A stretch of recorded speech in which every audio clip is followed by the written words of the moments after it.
You ask Tiger to solve. This deals with linear equations with one unknown. The final result is x equals 9. Let's solve it step by step. Group all constants on the right side of the equation. Subtract 1 from both sides. Simplify the arithmetic.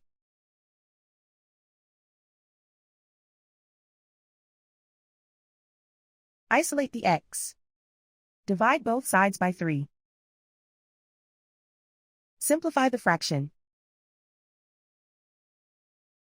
Find the greatest common factor of the numerator and denominator.